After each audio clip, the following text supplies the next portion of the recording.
Bonjour à toutes et à tous sur la chaîne GeoTV. Il est actuellement 11h20 et nous nous retrouvons aujourd'hui dans l'épisode 15 de l'émission Tout savoir sur la France, dans lequel nous aborderons un exemple de technopole, la Cosmetic Valley.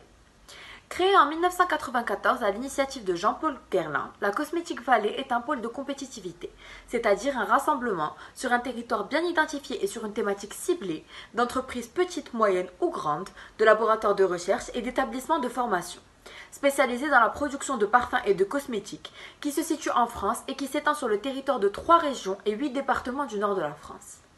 Mais en quoi la Cosmetic Valley est-elle un exemple de technopole? Autrement dit, un pôle d'activité proche d'une grande ville réunissant la recherche et des industries de haute technologie. Nous commencerons par nous interroger sur la place de cette dernière dans le monde de la parfumerie cosmétique, puis nous verrons dans quelle mesure elle peut être considérée comme un pôle de compétitivité, pour enfin en explorer l'espace productif industriel. Je laisse à présent la parole à Ali Abderrahman et Walid Farik, nos reporters pour cet épisode. Aujourd'hui, la France est connue pour son industrie du luxe, notamment dans le domaine de la parfumerie. Et cela remonte à la Renaissance, où Napoléon était un grand amateur de parfums.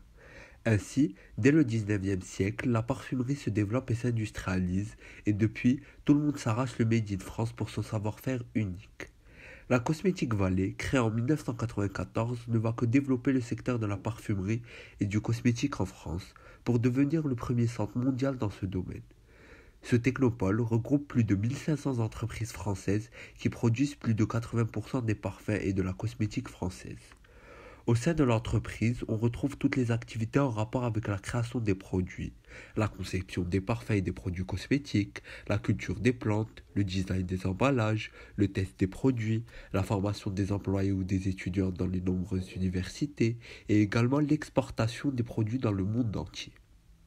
La Cosmetic Valley accueille aujourd'hui les plus grandes entreprises de parfumerie et de cosmétiques du monde.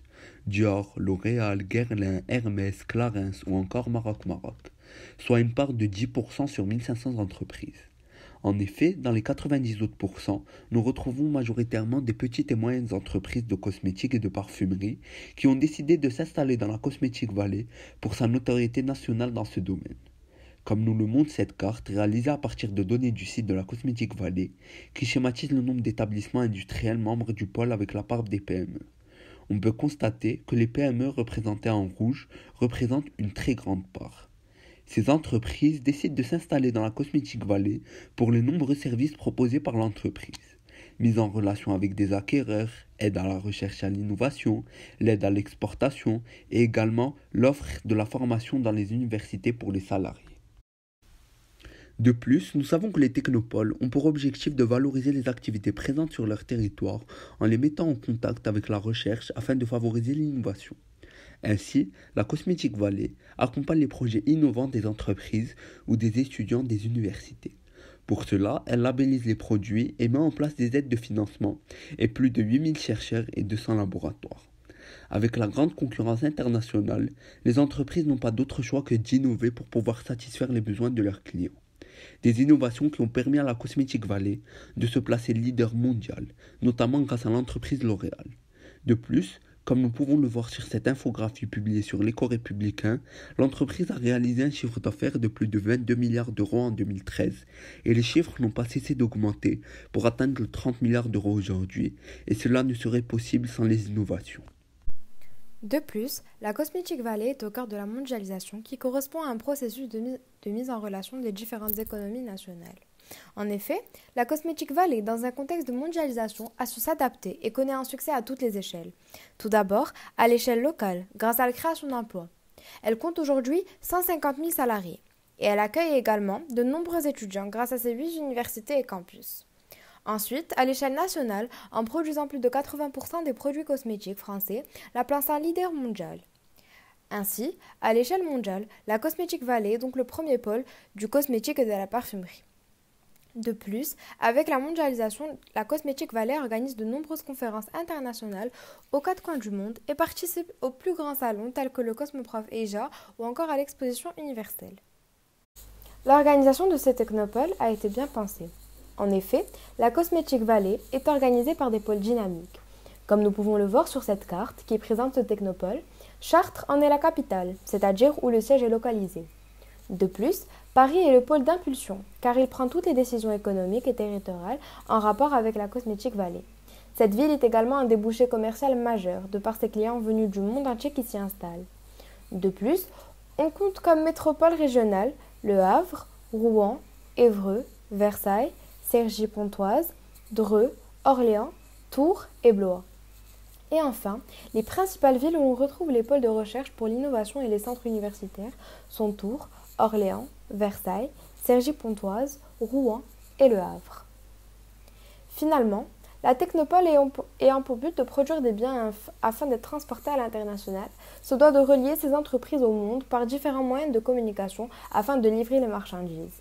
Ainsi, la Cosmetic Valley est reliée au monde par de nombreux moyens.